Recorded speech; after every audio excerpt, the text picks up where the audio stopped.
pleased to welcome Blair Kauffman, Law Librarian and Professor of Law from Yale Law School, to Cornell and Ithaca. Welcome, Blair, and thank you for joining us here at Cornell. Well, thank you. Thank you for inviting me. It's great to be here. So, Blair, we're just going to have a discussion about things in librarianship. I mean, and you are definitely a luminary, and we're hoping to gain a lot of insight about the future of libraries, where we've been and where we're going. But before we do that, I'd like to ask, tell us a little bit about yourself, what it was like growing up, a little bit about your family. Well, I grew up in St. Louis, Missouri. I was raised by my father. I had an older brother, younger sister. My father remarried after raising us alone for about 7 years. And so I acquired a couple of stepbrothers, stepsister. A blended family. We were all teenagers at the same time. We had written rules and regulations in my household. Do's and don'ts list, yeah. We had assigned chores every Saturday. It was nice. It was a nice time. Yes. Yeah. Are there any significant moments, anyone who made an impression on you growing up? Well, my father. Yeah. He was a great guy. I mean, come on. He raised 3 children on his own. That's like quite an awful lot. And work full time. Yeah. So him number one. Great, wonderful. So tell us a little bit about your academic background, where you started, and well, I paid for my own way for college. I worked throughout high school, saved money, went to a community college in St. Louis. I graduated from the University of Missouri in St. Louis with a degree in accounting and economics. Accounting? Yes. Oh, I did not know that. Yeah, I wanted the profession where I could support myself. I was a very practical-minded kind of a guy. Yeah. But getting out of college with a degree in accounting meant that you could go to work for a big, at that time, Big 8 accounting firm. Maybe they were a Big 10. I can't remember. They shrank and shrank. My older brother followed that path, and I looked at him. Oh my gosh, I don't want to follow that kind of a path. So. I decided I would take the law school admissions test and see how I did. And if I did okay, then maybe I'd try that, just to buy some time to think of another path. I thought you could probably do a lot with a law degree on different things. I also got married right after college. A wonderful woman. We shared lots of laughs together. So. So I ended up going to law school. I went to the University of Missouri in Kansas City, UMKC, which, by the way, is the same law school that one of your predecessors went to here, and one of my predecessors at Yale, Harry Bittner. Oh, interesting. Yeah. I didn't know that. So you stopped at UMKC, I think is where you stopped. Right, you talked about Harry Bittner. Yes. So where did you go to law school? And that's where I went to law school. You went to law school at UMKC, and your undergraduate was... University of Missouri in St. Louis. Okay, in St. Louis. Yeah, so I went from one end of the state to the other. Okay, so you stayed in Missouri. Right. And went to law school there. And my wife entered the university to finish up her undergraduate degree, worked for the school newspaper, was one of the editors. I worked for Kansas City Legal Aid and Defender Society. Again, we're trying to make our way, making money where we can. How many years did you spend there? At UMKC? No, at the Legal Aid. Well, I worked there my first year and a summer. So we had a tragedy that at the end of, after my first year of law school, coming back from an American Bar Association meeting in San Francisco, the law school paid our way. I was a representative, believe it or not. Coming back, 4 of us in the car, we were in a car accident, and the driver of the car was killed, and my wife was killed. No. And so that was a week before my second year of law school. Oh, no. Yeah, so it was really awful. It was really awful. And a friend of mine from law school sitting in front of me in the front seat, the driver of the car was killed. A friend of my wife's from undergraduate school there. So, so I had to deal with that in the funeral, and I actually went back to law school that semester because I just didn't want to disrupt my life too much, but it was hard to concentrate, and I floundered around. The end of the semester, I studied very hard and was able to ace my exams. I learned that you can actually do law school at the very end of the semester. I mean, if you just really work really hard and you can pull it off. But I had the intent of leaving law school. I just didn't want to burn bridges. So that's how I played that out. And then I left with a friend of mine for Mexico and South America. We went on this big, long bike ride. Anyway, we were out of the country for about 6 months. I came back at around June, and I had applied to the Peace Corps, and I was accepted. So I was thinking about doing that, but friends of mine from Legal Aid and Kansas City Legal Aid and Defender Society had broken off. They were going to start up their own law practice called a law collective. We're going to take hierarchy out of the law. We're going to do good legal work, working for just causes. You know, it's the early 1970s. It was that kind of an attitude. And, you know, I wasn't ready just to leave the country again. So this sounded, they said, you got to do this with us. So they talked me into it, and I did. So that got me back into law school.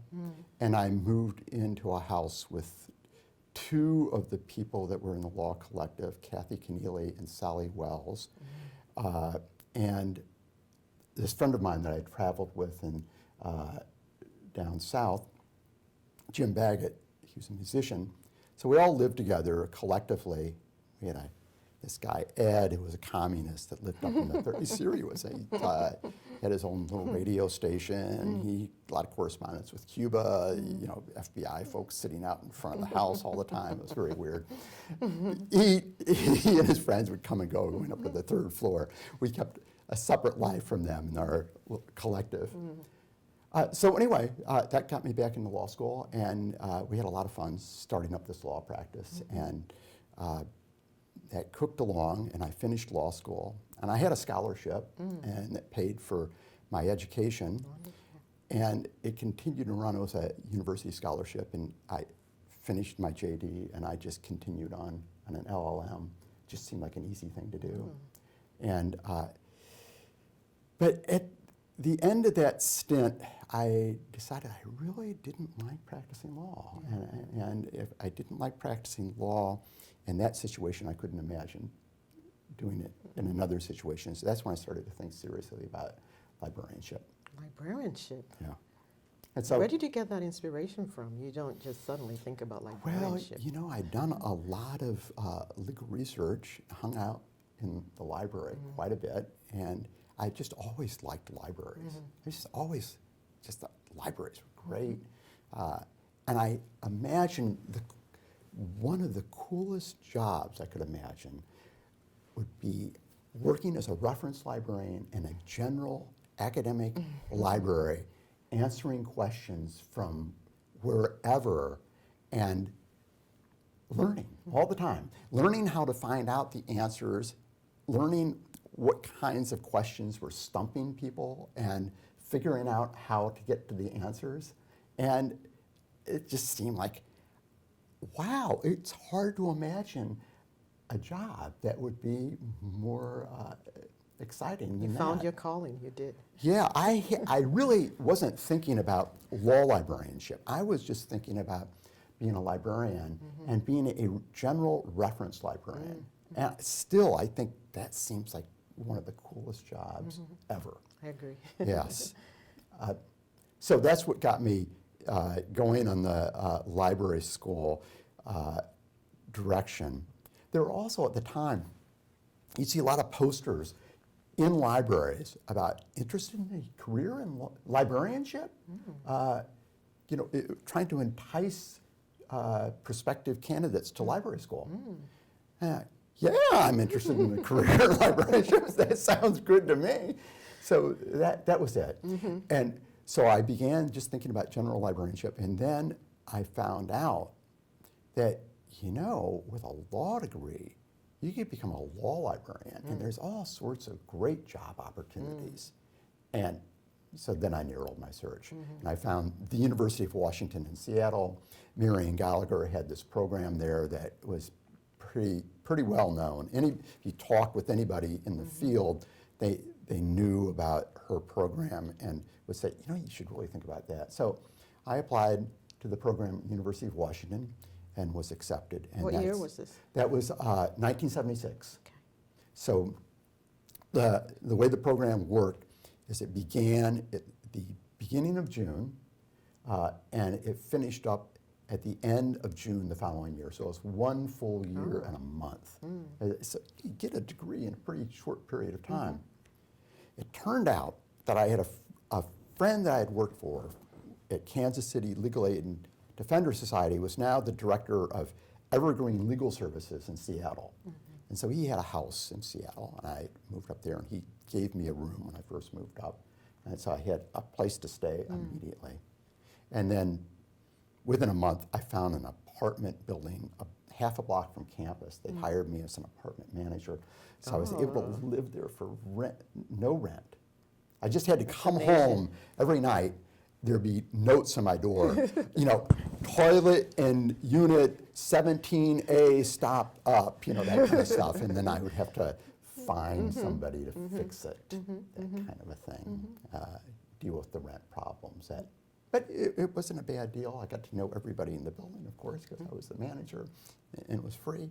And I got a job working in the law library. Oh.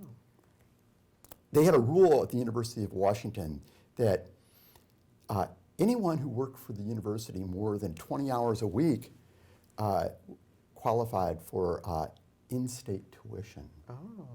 Yeah. They also had a rule that students could not work for any one department more than 19 and a half hours a week. So I also got a job in the business school library.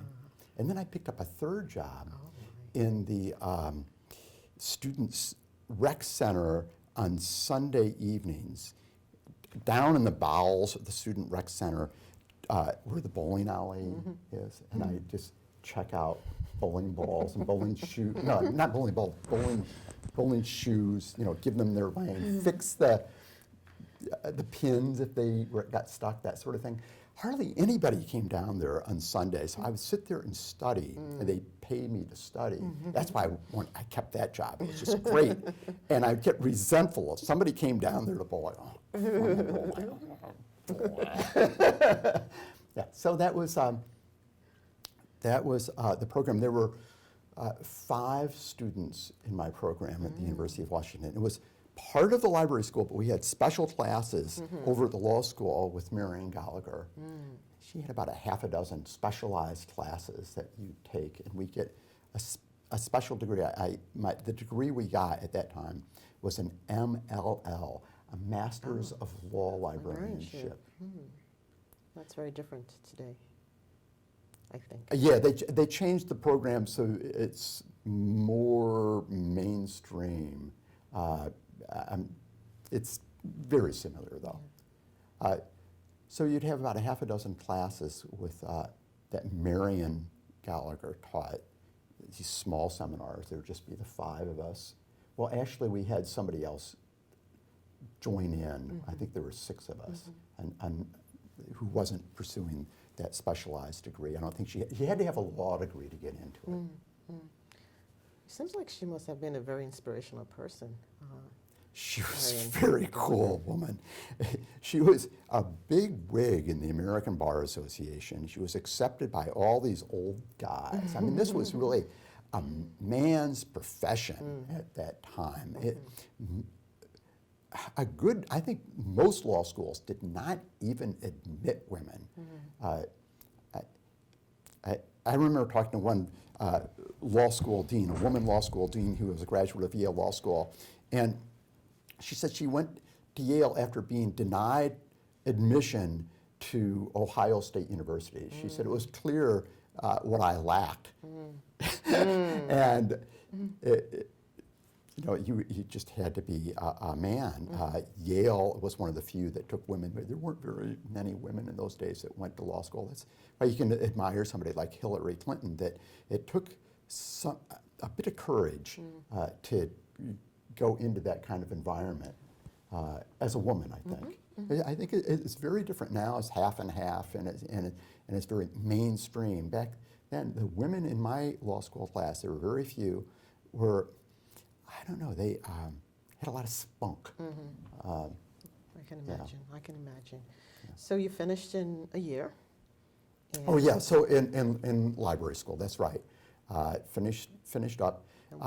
Marion talked me into, she would calls all the time. She was just a great networker.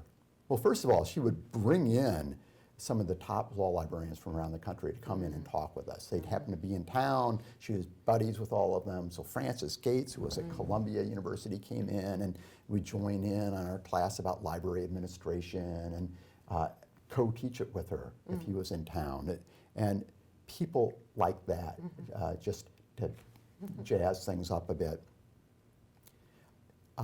So she would get calls from different places that were looking for law librarians, looking to hire a law librarian. And she got one from this place, the National Judicial College in Reno, Nevada, was looking for a new library director. And she said to me, she said, Blair, you should go down there and interview. Just think of it as a practice interview. So, sure, okay. So I went down to, this was in March, to interview for this job. So they really messed up. They invited... You messed up, or they messed up? I didn't mess up. They messed up in that they invited two of us in on the same day. They had not intended to do that. Oh. And so we were interviewing for the same job in the same day. The other guy was Jim Heller. Oh. Jim Heller was going to library school at Berkeley. He had graduated from San Diego's law school. So Jim and I actually met at the National Judicial College interviewing for the same job. Amazing. Yeah, and he's been a friend ever since. Great guy. I got the job. Another feature of this program was that you would go off for 6 weeks to do an externship at some library. And I went to Berkeley, to Bolt Hall, to do my externship. Valev Mistecki was the law librarian at the time. And Val used to be the Harvard law librarian. And I don't know, long story how he ended up at Berkeley. And Frances Gates, who then went on to be, was at the law librarian at Loyola Chicago as the head of public services. They had a good group of people, but they didn't, it was a dysfunctional operation. But Jim Heller was also at Berkeley. He was going to library school. And since we met at the National Judicial College, we hung out with each other a little bit when I was at Berkeley. And interesting. Yeah. Interesting. So I got the job offer while at Berkeley. They called me up and offered me the job at in Reno, Nevada. I thought, wow, what a contrast. I've been working for a law collective, you know, representing all these leftist causes, and now I'd be working with state trial court judges from around the country, doing continuing education. In this outfit that was run by the American Bar Association. So it's just kind of the opposite end of the spectrum. But that'd be really interesting. And it's sunny, warm weather. I've been in Seattle for the past year. That looked appealing. You're right next to the Sierra Nevada mountains. Lake Tahoe, it's a half an hour away. San Francisco is a 3-4 hour drive. My sister lived in San Francisco. So she'd put me up when I was doing my externship at Berkeley. It was great. She had a swimming pool in the backyard. I'd sit out in the back. She'd bring me coffee, wait on me. Oh, it's great to have a loving younger sister that takes care of you. Oh, yeah, I'll be closer to her. So that's how I ended up at the National Judicial College, which was sitting on the University of Nevada's campus in Reno, which is the land-grant campus. It's a beautiful campus. And lovely new building. They had a core staff of professionals, and then they would bring in, but the business of the National Judicial College was to give education to state trial court judges from around the country, because you get appointed or anointed as a judge, and you haven't learned how to be a judge in law school. And if you've practiced law, you just, maybe by example, you see how judges act, but there's certain things that one should know to be a judge, to be a good judge, and this was intended to fill that gap. It started off doing training programs in the summer at the University of Colorado in Boulder, outgrew the facility really fast. They needed to do programs year-round, and they were offered a facility via foundation out in Nevada if they'd relocate to Nevada, and that's how they ended up in that campus. At the time I was hired, they wanted to develop that into an ABA-accredited law school program and be the University of Nevada's law school that would also be the National Judicial College. And you could see there'd be really interesting synergies there. And they thought, well, my task was to develop the library into one that would meet ABA accreditation standards. So It's a big task for somebody a straight freshly out of- minted librarian. That's right, but listen, it was a very different time. This was 1977, and it was, if you had a law degree and a library degree, and if you had Marion Gallagher behind you, you could get, it was not unusual to come out of that program and get a job as the director of a library. Amazing. So Rick Searles did the same thing a couple of years before me. He went to the University of Tennessee. One of his classmates and him took the director position. His classmate took the deputy position. Isn't that funny? It is. I can't even imagine it in these times. Rick was at Tennessee for a couple of years, and then he was offered the job as director of the law library at the University of Oregon, and he took, Denny Haythorne was his assistant. He took Denny with him, so they both left Tennessee and went to Oregon as a team. He was at Oregon for a few more years, and he was offered the job at the University of Illinois. So he left Oregon, went to Illinois. Denny Haythorne stayed at Oregon as the director then. Interesting. Yeah, so this it was not unique that I got this director position. I was competing for that job with at least one other sitting director of an academic law library. So Mike Beard. Mike Beard at that time I think was at Mississippi, and for some reason he wanted out of Mississippi. So he was a candidate, Jim Heller and me. Interesting. Yeah. So what next after your stints there? so- And how long did you spend there? I was there from 1977 until 1981. I got put on the board of directors for the county law library maybe a year after I got there. And they just hired a new library director, the Washoe County Law Library, Marianne Royal. And so that's how I met Mary Ann, and the following year we got married. And we started producing little librarians. So, so I was there for 4 years. It was such a great job. I just had a blast. Now, I'm not going to ask you this question yes. now, but I will ask you which job was the best. Well, later on. Yeah, I think they were all the best in different ways. I liked all of my jobs. I think I've liked all of the jobs I've had since I was about 12 years old, but especially as a law librarian. I mean, it's been such a wonderful run. Great. I could just I could spend a lot of time talking about the National Judicial College, and wonderful people that I met there, people that I would have never had access to in any other setting.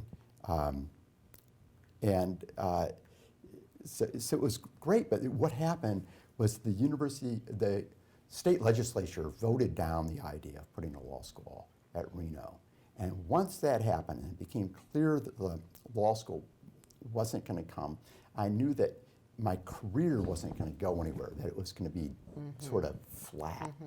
And it was, I should look around and find something else. So I looked, and I found a director opportunity at Northern Illinois University, which was in the suburbs. Their law school was in the suburbs of Chicago.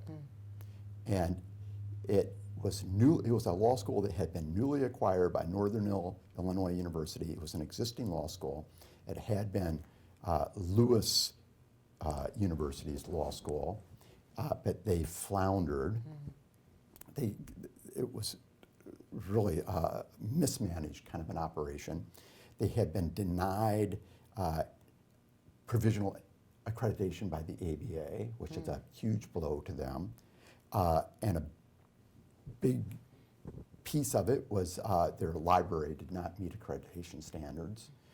Roy Mirsky had come in and given them an awful review. They ended up firing their library director. He left librarianship altogether. And so that was the job I got. Sounds like a formidable task there. Well, it was actually just a great opportunity. They just hired a new dean, Len Strickman, who had been on the faculty at Boston College and was a big guy in their faculty. He had some administrative appointments that were considered, significant enough that they thought he could do a good job as dean. And so that was a tenure track position. He's assistant professor of law and director of the law library. That was 1982. So moved to the suburbs of Chicago. They were in Glen Ellen, Illinois. It's on a train line that goes right downtown. Very lovely suburb, beautiful big trees, old houses, really. And they were on an old seminary campus. That is a beautiful campus, lots of space, way more space than they needed, because Lewis University had thought they were going to have a law school with thousands of students. They totally changed the mission. Northern Illinois had it, and we wanted a law school that's maybe 300 or 400 students. A small, good state law school that will serve the heavily populated area of Northern Illinois. There were no state-supported law schools north of the University of Illinois, which was mid-state. Seemed like a great opportunity. It was. We moved the law school from the suburbs of Chicago out to the main campus of the university after my first year. It's in DeKalb, Illinois. This little town out in the middle of flat prairies, cornfields. There's nothing. You go 65 miles west of Chicago, you're in Ronald Reagan land. That's near where he grew up. It just is flat, kind of boring, very rich. The soil is like 10 feet of topsoil. It's just, ages and ages of forest had rotted there, and you could grow anything. And they grew corn and soybeans. And there was a big state university, Northern Illinois University, with 30,000 students. Not much else there, just a huge university in this small little town. Everybody knew everybody that worked at that university. So we moved out to Cal. That's a tremendous change. It was a big change. Yeah. It was a lot of fun. It was a tight community. All of us in the law school were good friends. There was young faculty. We were all having children at the same time. Our children played with each other. We'd have socialized together. We'd have a party at my house, and the president and the provost would show up. But everybody would show up. Everybody was friends with everyone. So it was a lovely community. And we, the law school had its troubles, and part of it is we had this older faculty that had come tenured from Lewis University. The ABA made us take these tenured faculty and Northern Illinois was hiring, real go-getters, these youngers, and they were untenured and they had to be reviewed for tenure by these older guys that really hadn't accomplished very much. And so there's a lot of strain. There were challenges. But we got provisional accreditation that first year, full ABA accreditation, I think, within 2 years. It was very fast. And then admitted into the AALS. And one thing about going, if you're at a school that's got provisional accreditation, you have these teams coming through every year that have, a law school dean and faculty members from around the country and a librarian on. You gives somebody in my position lots of visibility. So that led actually to a lot of job offers, or at least. So, for example, the dean of Ohio State was on one of our teams, and he said, "I think we're going to have an opening. I'd really like you to be a candidate." This was, and now I was kind of looking around to see, well, okay, I've done my thing here at Northern Illinois. I look around, and I interviewed for the University of Maine's law library director position, and Kimben Roth, their dean, calls me up in June and he offers me the job. And I go, well, after looking at it, I'm thinking, wow, this is a very small operation. It's probably not as well funded as Northern Illinois University. It is in Maine. And I love Maine. But I don't know, professionally, it doesn't seem like a very good move. And I'm thinking, this guy from Ohio State said, they got an opening, he'd like me. So I said, I'm going to be totally honest with you, Kimben. Well, I wasn't totally honest because one of the reasons I was hesitant to take that job is the guy would never look you in the eye. He's interviewing, and he would, I didn't know whether to trust him.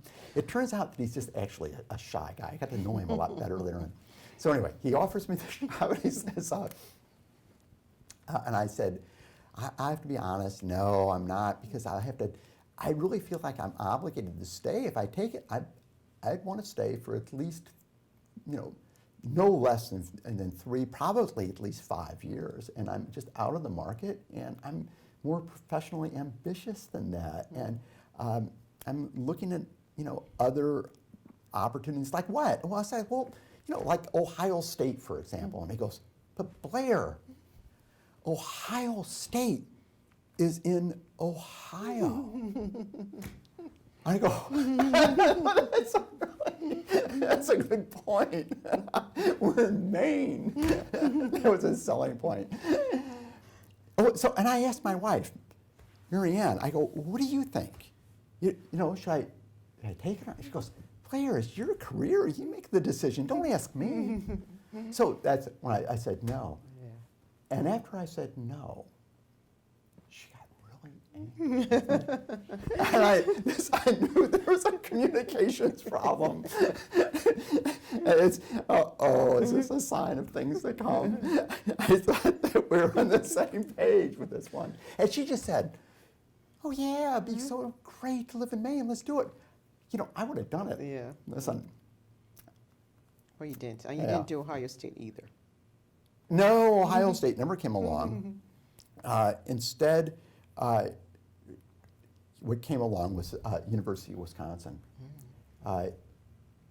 So it just got to be a time that things flattened out at Northern Illinois. It was flattened in a number of ways. Flat. It was flat, cold.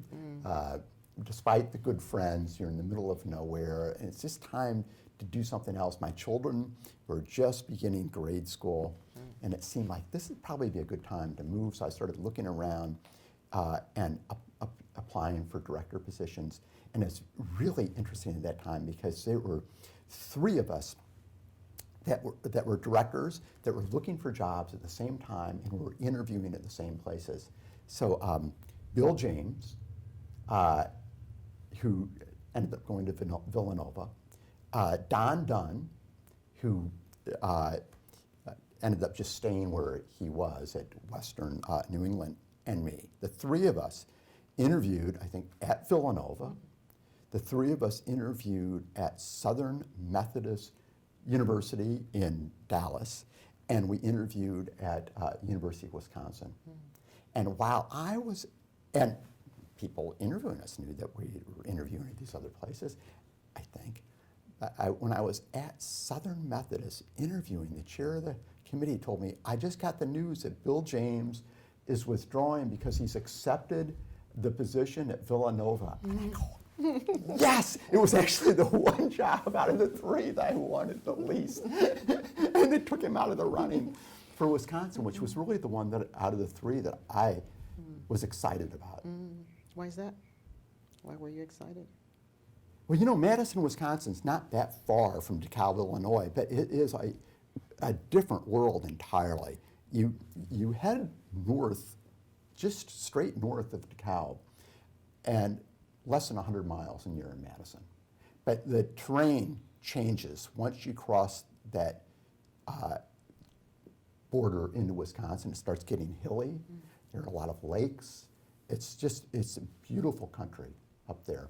Madison, if you've, anybody that hasn't been to Madison, it's filled with lakes. It's downtown Madison is built on an isthmus between two natural lakes, Lake Mendota and Lake Monona. The capital is the state capital. The capital is like a replica of the Capitol in Washington, D.C. It's just a smaller version of it. It sits on a hill overlooking the lakes, and it's the end of State Street. And State Street, the other end, is the university campus, which is built along Lake Mendota. And the main administration building for the university campus, Bascom Hall, is on top of another hill, so the two face each other. Wisconsin is a progressive state. It was then. Now it's known as right-wing crazies because of Governor Walker, and it's kind of this turn to the right. But at the time, this is the home of the progressives. It's where workers' compensation was begun. A lot of the progressive ideas come out of Wisconsin. The idea for the University of Wisconsin itself, they really believe in education and higher education. The campus of the University of Wisconsin, they consider that to be the state. The state of Wisconsin is the campus. And they are very much about giving back to the community. There are not a lot of extremely wealthy people, and there are not a lot of very poor people. The distribution of wealth is more even in Wisconsin than in most parts of the United States. And geographically, it's beautiful. Even the winter times, which get sort of cold, it's lovely because you're on the west side of the Great Lakes, so you don't get all the clouds that a place like Ann Arbor gets. It's sunny, bright, beautiful. So You were sold. I was sold, and I'm basically a progressive at heart. Come on, I worked in a law collective, and that's where I'm coming from. So this seemed like home to me.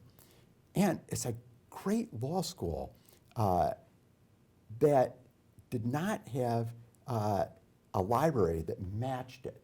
And I thought, well, this is an opportunity to try to build up that library to more evenly match. I see it. I told you this last night, that your challenges at Cornell seem very similar to what I faced at Wisconsin, in that that the library was underfunded, and it was not really. There was just places where it could go, and it wasn't hard to look and see. And at first there was resistance, but once I started getting some successes going, then your credibility builds and it's easier. And I had just a blast. So what would you describe as your greatest success at Wisconsin? Well, I think the greatest success was getting significant additional resources for the library and getting a new a huge renovation and expansion of the physical space. It's impressive. Yeah. Yeah, impressive. Yeah, so it was good. So that was not your last position, we know that. No, so that's, yeah, so I was there. I'd been there, I came in 1988, and in 1993, so it's just 5 years later, I got a call from the head of the search committee at Yale, Paul Kahn. And what happened at Yale was Morris Cohen had been there for a decade, from 81 to 91, and he retired because he just really wanted to focus on his scholarship. They hired Diana Vincent Davis from NYU. She'd been the deputy there, then when her predecessor as the director retired, she took over as the director, and she had an unpleasant experience because she was in the shadows of her predecessor. And she got the offer at Yale, and it was a great opportunity for her. So she went to Yale. She was having a good time. But she'd only been there for, I think, not even 2 years. And a young woman, maybe she was like 50, and she had a brain aneurysm. She was in an associate dean's office, and she just fell to the floor. She came conscious once, said she had the worst headache she'd ever experienced in her entire life. They took her, fell unconscious again, she didn't survive. So they were desperate to get a new library director. They appointed their associate dean, Steve Yandel, to be the interim for the year. So this was in the fall. I think she died early in the fall semester, maybe September or something. I got this call. It was late November. And I wasn't interested because I was having a great time at Wisconsin. My wife was now, she graduated from law school. She went to the University of Wisconsin. She finished law school. She was practicing law. She was finally pretty much, my kids were doing fine in their schools. And we just started this building program. I'd gotten an influx of new funding. It was just, everything was great going time. right. Yeah, and I didn't want to disrupt that. And so I said, you know, it's like the Vatican calling if you're Catholic, but you know, I'm really not interested. And Paul says, no, you don't say yes or no now. I'm just going to send you some stuff in the mail and take a look at it. I'm going to call you back in a week and see how you're feeling about it. It's, you know, you should really think seriously about this. Okay. And then I did speak with my wife, and she said, you know, Blair, you need to think about other people other than yourself. I mean, think of the opportunities for our children. If you know, and, oh my gosh, well, that was a surprise. So I did say yes, and he said, okay, you're going to be among a small group of people. We're just going to bring in 3 people, and you know, I want you to come in. Can you take off a few days early December and come see our place and meet with people here. So that's what I did in December. And I was pretty close with one of the other candidates, Judith Wright, who's at the University of Chicago. And so we talked with each other throughout this process and compared notes. And the other candidate was Bob Baring. And I thought, oh, Bob. We both said, well, Bob's going to get this job. I mean, Bob had worked with Morris at Harvard, and he was very well known in the profession. And he's, you know, a brilliant guy, and he's, you know, I would hire him. So I thought, okay, well, I'll go take a look at Yale anyway. And sure enough, we all do our interviews, and they offered the position to Bob, and Judith withdrew. And they encouraged me to hang in. And Bob hemmed and hawed. And finally, I called up Bob, and I go, Bob, I know you got the offer. What are you going to take it? Because they keep on telling me, you know, to hang in there. And he said, well, and it's tough, you know, because it's going to break up my marriage. If I take it, it's going to kill my marriage. I go, this has been a month. I go to my wife, I don't give this marriage long. If it's taken him a month to figure out whether or not it's worth saving, it seems like it's a fairly really precarious. He ended up saying no. And his marriage fell apart anyway. I said yes. And then my marriage fell apart later on. I think it was a kiss of death to marriages. So I did say yes, obviously. And I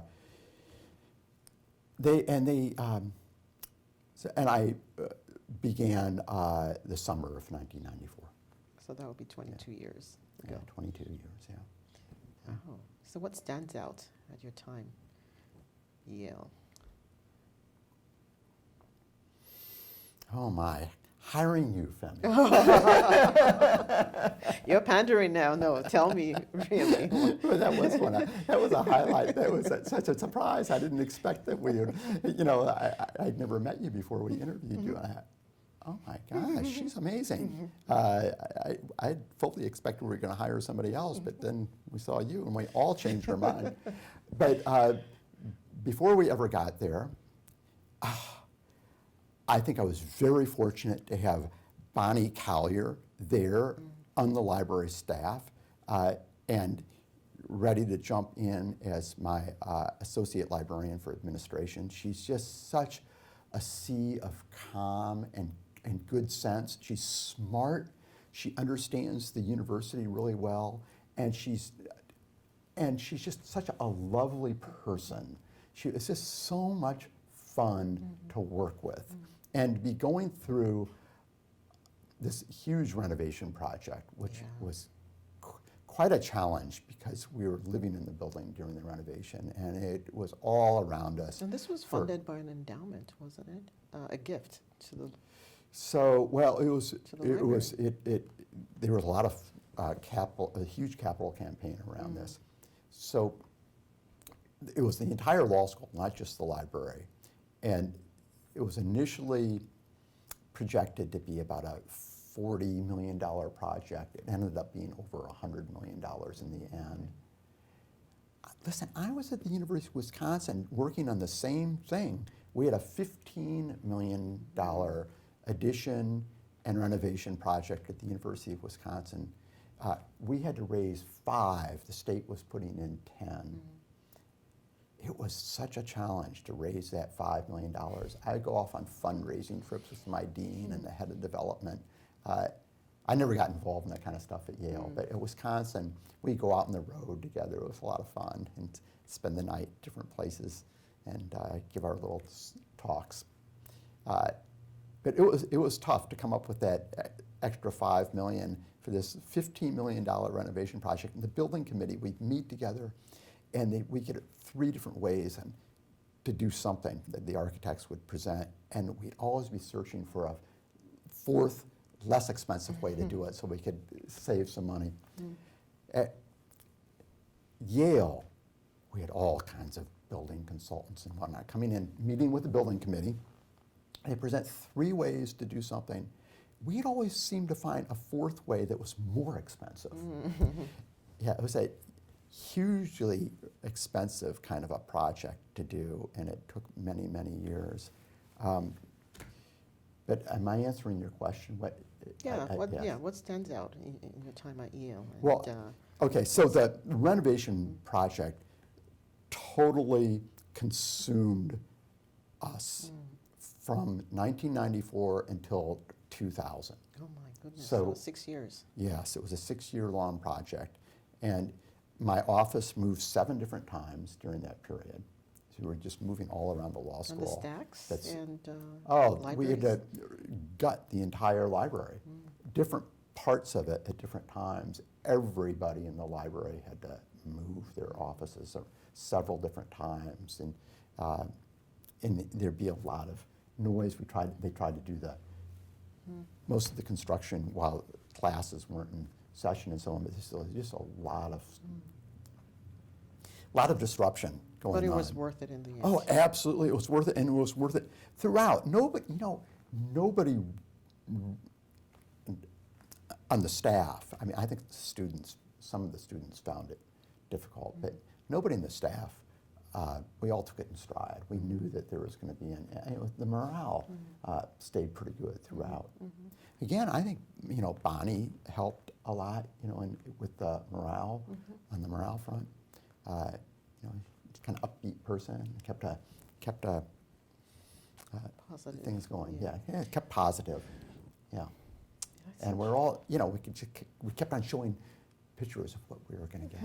Yeah, that's always good to And, create a vision. and that place was awful. The physical plant was so awful at Yale. It was nice when it was built in 1929, 1930, but there had been no maintenance of the facility at all since then. The plumbing was shot, the wiring was shot, the plaster was falling off the walls. There was the heating and air conditioning. There was no air conditioning in most of the building. Throughout the library, there was no air conditioning. It was so incredibly uncomfortable during the summertime. There were leaks, there were drafts, the main reading room in the library, you walked in, and it was, honestly, the carpeting was held together with silver duct tape. I think I've seen some old photos. Oh, yeah. it was really dreadful, and to change that, yeah. So what would you say is your greatest accomplishment at Yale? Oh, I would have to say that is the staff. I think we've just got such an incredible group of librarians and support staff now, and they work so well with one another. That's so different from the library that I went to in 1994. It was fairly dysfunctional. A lot of the people didn't get along with each other. Was not sharing. We had 3 different circulation operations, for example. We had the Foreign and International Library operated as a different library with different policies, different circulation operations. We had then the main library with its operations, and then in the evening, Margaret had her own staff, and they had their own, they operated separately again. Wasn't streamlined at all. It was not streamlined, and there were a lot of people that didn't get along with one another. It was. So you've had an amazing career. If you Yes. had to do anything over again, what would it be? If you had to change anything about your career path? I don't know what I would change. That's It all good. seems to have worked out pretty well in the That's end. great. That's great. So Yeah. I do have one last question for Yes. you, and this is for aspiring leaders. Mm. What's the best advice you could give someone who's aspiring to a leadership position today? Wanting to become a law library director or work in senior management? Oh my. I think they should have, I think that libraries have a great future. I think that if you don't share that vision and that enthusiasm for the future of libraries, probably it's not the right job for you. You've got to be able to see that. So we're in this era of disruption, and there's been questioning for 20, 30 years about, well, what about libraries? Because everything's going to be online. Do we really need libraries? And I think we've answered that question pretty clearly, that yes, we do. I mean, we need information experts during the information era. I think libraries are pretty secure, but legal education, law faculty and deans worry about the future of legal education. The costs are extremely high. There's new competition from online. You have these lesser known institutions that are granting JD degrees that aren't accredited by the ABA, but some of them are accredited by the California Bar Association. You can take the bar out there. And it's only a matter of some major law schools are offering LLM degrees online. So what's the future of residential legal education? Why should one pay a premium to go to Cornell's residential program as opposed to some online version? Oh, you can answer that question by saying, well, there's this value of sitting there with your classmates and having discussion in the classroom with your instructor. But there's something else that I think libraries give an edge to residential legal education over online legal education. And actually, libraries could work online too. We've already proven that. Yeah. I think that, but it's as a place that anchors students to the institution between classes, that where the librarians can have daily contact with students, can be responsive to their changing needs, mm-hmm. and support whatever their anxieties are, and help them navigate this complicated maze of information resources, help them prepare for their classes by giving them the right kinds of materials. They're doing all sorts of valuable services by licensing the databases that work, figuring out the right mix between print and digital, and so on, making the digital information resources discoverable, all that sort of stuff. Making faculty members more productive as scholars, so that they're not lost and wasting their time spinning wheels trying to find the right sources to help them with their scholarship. So I think that as a director needs to recognize that there's this bright path, and has to be able to recognize the need to be responsive to the institution, and to define the mission along the same lines as the institution that you're working in. Needs to recognize that everybody in the library has got to work together as a team, and so you need to be a place that's a healthy. It's got to function well. That means people need to be happy with their jobs. They need to feel as though they are being rewarded for the work that they do, that they're being recognized for their work, that sort of thing. Though I think that quality is really, really important. Yes. I think, there's a lot of brilliant people that would be terrible at this job, because there's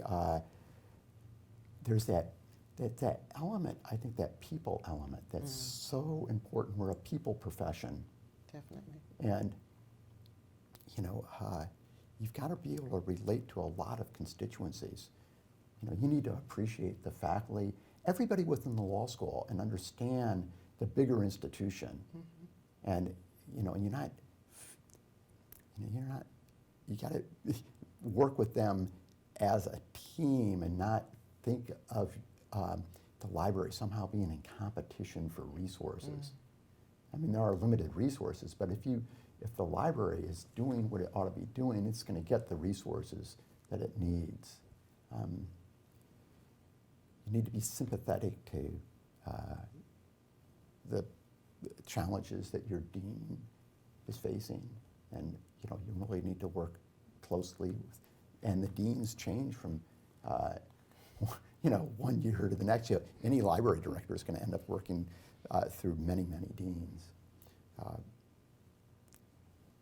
But also sympathetic to the other associate deans and all the administrators in the law school. They have important different roles to play, and the library can help. The library can help recruit students. The library can help the development folks to get funds for the institution. The library can help in the placement. You can help every part of the law school operation. I think the library can be a helper. I think any law school that loses its library is going to be incredibly disabled compared to its peers. So, you know, when you hear noise from institutions like Washington University that, you know, thinks that it can maybe downsize and eliminate its library somehow, or I don't, maybe that's a bad example. I don't know what they're really doing at Washington University, but you know, I just can't see a law school being successful without its library. I don't see that happening. It'd be like getting rid of your faculty. Can't work. Yeah, yeah. The law school is pivotal to the success of, I mean, the law library is pivotal to the success of the law school. So, exactly. The libraries are indispensable, and the future is bright. Yes, that's what that's what I believe.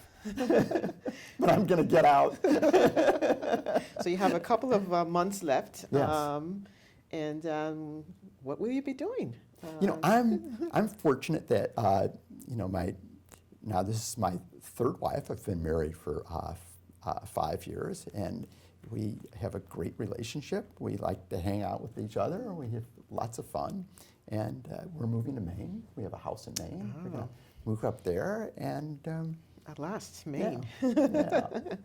I know that factored in earlier on. You never quite made it to Maine, so. Yeah, so finally. And finally. And my son is a law student in Maine. Oh. He's going into his third year at the University of Maine.